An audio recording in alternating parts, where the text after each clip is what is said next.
السلام علیکم ورحمۃ اللہ وبرکاتہ۔ سوال یہ پوچھا گیا ہے کہ گھر میں بچے آپس میں لوڈو کھیلتے ہیں تو کیا یہ کھیل کھیلنا جائز ہے؟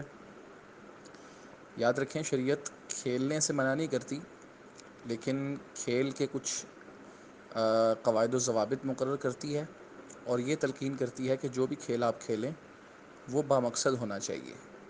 اسی لیے شریعت نے مقابلے بازی میں تین چیزوں کا ذکر کیا۔ کھیلوں میں گھڑ سواری کا ذکر کیا، اسی طرح شریعت نے نشانہ بازی کا ذکر کیا، دوڑ کا ذکر کیا، کیونکہ یہ تینوں کھیل یہ بامقصد ہیں، اور یہ انسان کی صحت کو بھی اور اسے ایمانی اور روحانی طور پہ بھی تقویت بخشنے والے ہیں۔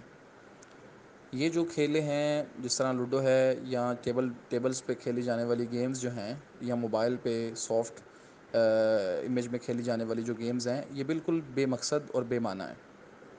ان کا انسان کو ایسا کوئی فائدہ حاصل نہیں ہوتا کہ جس سے اس کی صحت یا اس کی ایمانی اور روحانی جو ایک کنڈیشن ہے وہ بہتری کی طرف جائے۔ تو اس لیے ان کھیلوں سے بچوں کو بچانا ہی چاہیے۔ اور ایک حدیث میں تو مطلب یہ بھی کہا گیا، رسول کائنات علیہ السلام نے فرمایا کہ جو نرد شیر کھیلتا ہے وہ سور کے خون اور گوشت میں اپنے ہاتھوں کو آلودہ کرتا ہے۔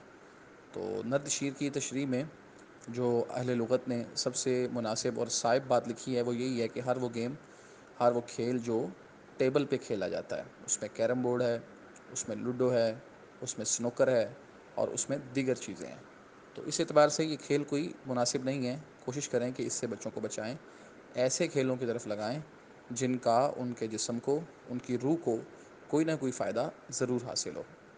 سوال کے دوسرے حصے میں آپ نے ذکر کیا کہ بچے فارم والی گیم کھیلتے ہیں، جس میں جانوروں کی مختلف صورتیں ہوتی ہیں اور اس میں پگ بھی ہوتا ہے۔ تو گزارش یہ ہے کہ تصویر کا معاملہ تو بڑا واضح ہے، رسول کائنات علیہ الصلوۃ والسلام نے بڑی وعیدات بیان کی ہیں۔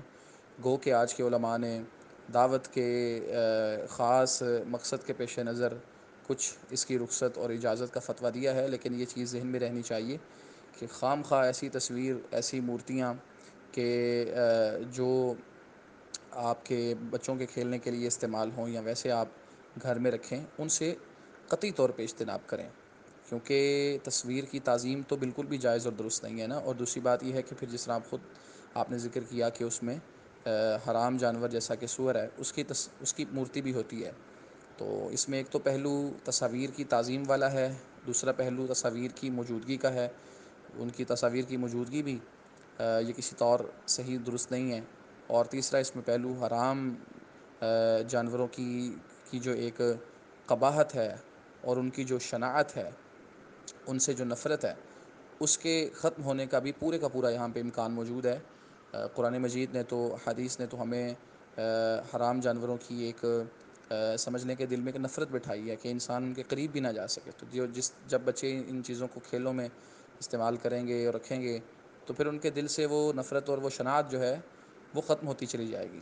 تو کئی ایک پہلوؤں سے اس گیم سے بھی چھٹکارا حاصل کریں، اور بچوں کو ایسے کھیلوں پہ لگائیں کہ جس سے ان کا کوئی جسمانی طور پہ بھی، ایمانی روحانی طور پہ بھی ان کو فائدہ حاصل ہو۔